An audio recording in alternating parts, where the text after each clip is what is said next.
नमस्कार साथियों, मैं हूं दिनेश शक्कर बापा और आप देख रहे हैं AM/PM टाइम। साथियों, इस वक्त मैं अयोध्या में सरयू नदी के तट पर उपस्थित हूं। प्रभु श्री राम की जन्मभूमि वाली पवित्र अयोध्या नगरी सप्तपुरियों में से एक है, जो कि सरयू नदी के तट पर बसी है। नव्य अयोध्या भव्य अयोध्या में सरयू नदी के तट पर निर्मित 31 घाट प्रमुख है, जिनके नाम इस तरह हैं: निर्मला कुंड घाट, गुप्तार या गुप्तहरी घाट, मीरन घाट, यम स्थला घाट, रामकला घाट, चक्र तीर्थ घाट, विष्णुहरि घाट, प्रहलाद घाट, ब्रह्मकुंड, सुमित्रा घाट, कौशल्या घाट, कैकई घाट, राजघाट, ऋणमोचन, पाप मोचन घाट, गोला घाट, लक्ष्मण किला घाट, लक्ष्मण घाट, बढ़ई घाट, स्वर्ग द्वार घाट, चंद्रहरि घाट, नागेश्वर नाथ घाट, जटार घाट, अहिल्याबाई घाट, रूपकला घाट, दिव्य कला घाट, गांधी घाट, धर्मराज घाट, वासुदेव घाट, जानकी घाट और राम घाट। यहाँ के प्रत्येक घाट से पौराणिक कथाएं भी जुड़ी हुई हैं। इनमें गुप्तहरि घाट का विशेष महत्व है, जिसे गुप्तार घाट अथवा गुप्त द्वार भी कहा जाता है। इसी स्थान पर प्रभु श्री राम सरयू नदी में उतरकर अपने दिव्य धाम को प्रस्थान कर गए थे। ऐसी मान्यता है कि इस घाट पर सरयू नदी में डुबकी लगाने वाला कभी भी यमपुरी के दर्शन नहीं करता है और वह प्रभु के धाम प्रवेश कर लेता है। 19वीं शताब्दी में राजा दर्शन सिंह द्वारा इस घाट का नव निर्माण करवाया गया था। इस घाट पर राम जानकी मंदिर, गुप्तहरि भगवान का प्राचीन मंदिर, चरण पादुका मंदिर, नरसिंह मंदिर और हनुमान मंदिर में दर्शन करने काफी संख्या में भक्तगण आते हैं। यहाँ प्रत्येक वर्ष शरद पूर्णिमा को स्नान पर्व का बहुत बड़ा मेला आयोजित होता है। लक्ष्मण घाट अथवा सहस्त्रधारा घाट की भी विशेष महत्ता है। स्कंद पुराण के मुताबिक यहाँ सहस्त्रधारा घाट में श्री राम से पहले लक्ष्मण जी ने अपना शरीर त्याग दिया था और शेष नाग के रूप में दिखाई दिए थे।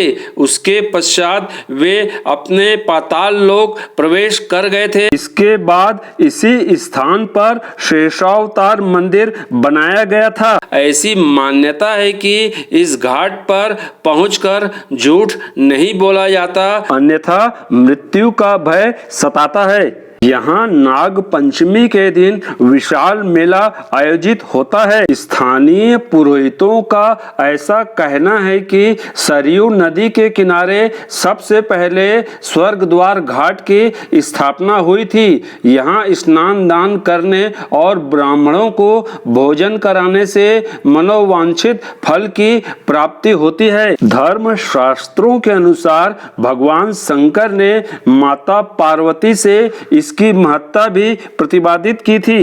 मकर संक्रांति और वसंत पंचमी पर्व पर भी काफी संख्या में श्रद्धालु सरयू स्नान के लिए यहाँ पहुँचते हैं। सरयू स्नान सूर्य आराधना के बाद श्रद्धालु हनुमान जी और रामलला का दर्शन पूजन करते हैं। सरयू नदी में नौका विहार का आनंद भी अनूठा रहता है। नौका विहार करने वाले श्रद्धालुओं और सैलानियों का यहाँ तांता लगा रहता है। स्वर्ग द्वार घाट में होने वाली प्रतिदिन संध्याकालीन सरयू आरती के दौरान भी काफी संख्या में श्रद्धालु एकत्रित होते हैं। पंडित रितेश मणि त्रिपाठी द्वारा यह आरती संपन्न कराई जाती है।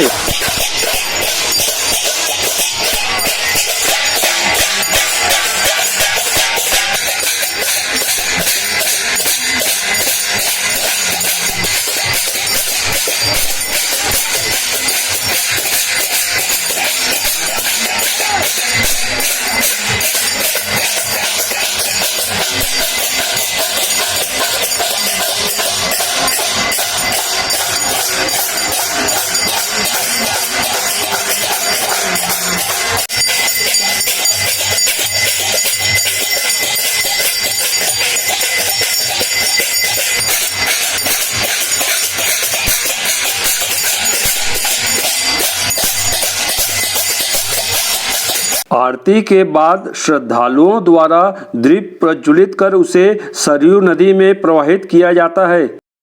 इस समय हमारे साथ यहाँ के पुजारी जी मौजूद हैं। आइए उन्हीं से जानते हैं इसकी महत्ता क्या है। यहाँ पे हम आप खड़े हैं, इस घाट का नाम स्वर्गद्वार घाट है, जहाँ इसकी तुलना स्वर्ग से भी ज़्यादा की गई।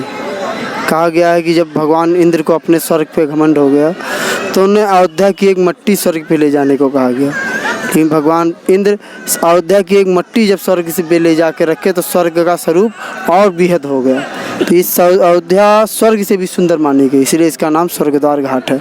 पंडित जी, ये जो आरती होती है इसका समय क्या निर्धारित है और इसकी और कुछ विशेषताएं बताइए कि आरती आपने क्या हरिद्वार ऋषिकेश से प्रेरित होगी कि ये पहले से चली आ रही आरती की प्रथा?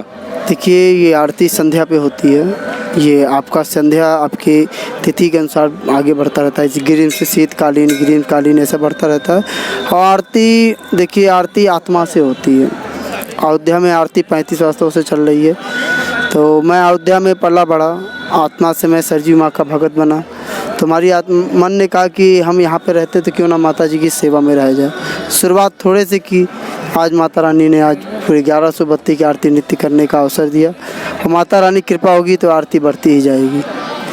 पंडित जी, आरती के दौरान कितने भक्तगण उपस्थित रहते हैं? देखिए, आरती के दौरान गिनती तो नहीं किया, बहुत से भक्त रहते हैं। गिनती के माध्यम से हम पता नहीं कर सकते हैं, क्योंकि ये आप कह सकते हैं भीड़ में आप एक अक्षत डाल सकते हैं तो उसे आप उठा नहीं सकते हैं, इतनी भीड़ रहती है। पंडित जी, आरती की शुरुआत किस दोहे चौपाई से होती है ये बताइए। देखिए, हमारे सबसे पहले हमारे पूज्य हैं श्री गणेश भगवान।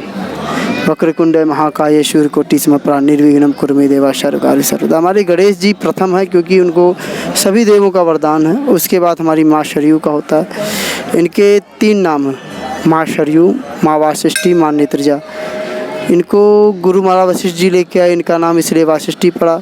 विष्णु जी के नेत्र से निकले, इसलिए इनका दूसरा नाम नेत्रजा पड़ा। और इनके दर्शन मात्र के सभी जीवन के और जीवन के अगले जो सारे जन्म जो है उनके दुख भी दूर हो जाते हैं। और मनुष्य अपने कर्मों के अनुसार जो फल पाता है माँ रानी के दर्शन करने पर, उन सभी दुखों से दूर हो जाता है। सरयू जी की जो आरती आप यहाँ गाते हैं तो उसकी कुछ ऐसी पंक्तियाँ बताइए जो मानव जीवन को काफ़ी प्रेरित करती हैं। देखिए, हमारी सरयू जी के नाम ही बहुत है। कहा गया, गंगा बड़ी गोदावरी तीरथ बड़ा प्रयाग, सबसे बड़ी अयोध्या नगरी रामलीन अवतार। हमारे सरयू जी के जल दर्शन तरस परख मुख मंजन पाना, हरे रोग कह वेद पुराना। तो ये सरयू जी का जल, आप ये सोच रहे हर नदियों में आपको स्नान करने का महत्व मिलता है, यहाँ पे आपको दर्शन करने का महत्व हो जाता है। आप तीर्थों के राजा प्रयागराज जी को जानते ही हैं, जो सभी तीर्थों के पाप को अपने अंदर लेते हैं।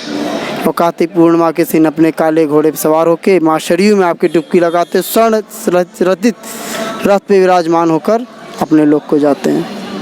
पंडित जी, अब तो रामलला जी अब टेंट से जगह अपने नए भवन में प्रवेश करने वाले हैं, 22 जनवरी को प्राण प्रतिष्ठा होनी है। इस संदर्भ में आपकी क्या प्रतिक्रिया है? देखिए, रामलला आज जो श्री राम जन्मभूमि का भव्य निर्माण हो रहा है, इसमें हमारे कार सेवकों का बहुत बड़ा योगदान है। अगर आज हम अयोध्या में खड़े हैं और राम नाम का जाप करते हुए राम जन्मभूमि का दर्शन कर रहे हैं, तो हमारे जो कार सेवक थे, कार सेवक अयोध्या के नहीं थे, पूरे भारतवर्ष से केवल राम भक्त आ रहे थे। ना उसमें कोई क्षत्रिय, ना ब्राह्मण, ना कोई सेठ या कोई अन्य जात के नहीं, सब हिंदू बन के आ रहे थे। सबके मुख पे एक ही राम था, ना राम नाम। तो अगर हम राम जन्मभूमि का दर्शन करें तो एक बार उनको मेरे विनती है आपके चैनल के माध्यम से कि एक बार कार सेवकों के बलिदान को कथित न जाने दें, उनका नाम जरूर स्मरण करें। जैसे हमारे देश को कई क्रांतिवीरों ने आज़ाद कराया, उसी तरीके हमारे रामलला को ऐसे मुग़ल शासकों से हमारे कुछ हिंदू शेरों ने आज़ाद कराया। पंडित जी, सरयू घाट चूँकि अभी तो है काफ़ी अच्छी स्थिति में, लेकिन और इसके बेहतर सौंदर्यीकरण के लिए आप सरकार को कोई सुझाव देना चाहेंगे क्या? देखिए, अभी इसका नाप जो हुआ है अभी जल्द ही, और इसके 5 आरती घाट बनाए जाएंगे, जहाँ पे खड़े यहाँ पे भी, और एक आगे जो बड़े आरतियाँ होंगी। इसके अलावा हर घाट पे एक आरती स्थल, जहाँ तक हमको बताया गया था, होगा। लेकिन मेरा मानना एक है कि हमारी सरयू जी का धारा घटता बढ़ता रहता है, तो सरकार को ये सोच के कि आरती स्थल जो हम लोगों का होता है वो जगह से सरयू धारा ऊपर नीचे अगर आ रही हैं तो उसमें कोई रुकावट ना हो। हम भगवान की सेवा कर रहे हैं, हमारे सेवा से ही भगवान को कष्ट हो तो वो अच्छी बात नहीं है। सरयू नदी के स्वच्छता के लिए कोई अभियान छेड़ा गया है क्या, और इस संदर्भ में कुछ सुझाव देना चाहेंगे राज्य सरकार को? देखिए, हम लोग पूर्ण अयोध्यावासी सभी लोगों से विनती करते हैं, आपको घाटों पे कहीं तेल या साबुन या शैम्पू नहीं मिलेगा। ये हमारे अयोध्या के लोगों की बहुत अच्छी पहल है। इन लोगों ने हर दुकानदार से विनती किया कि आप शैम्पू और तेल ना रखें और लोगों को प्रेरित करें कि माँ सरयू में शैम्पू तेल ना लगाएं।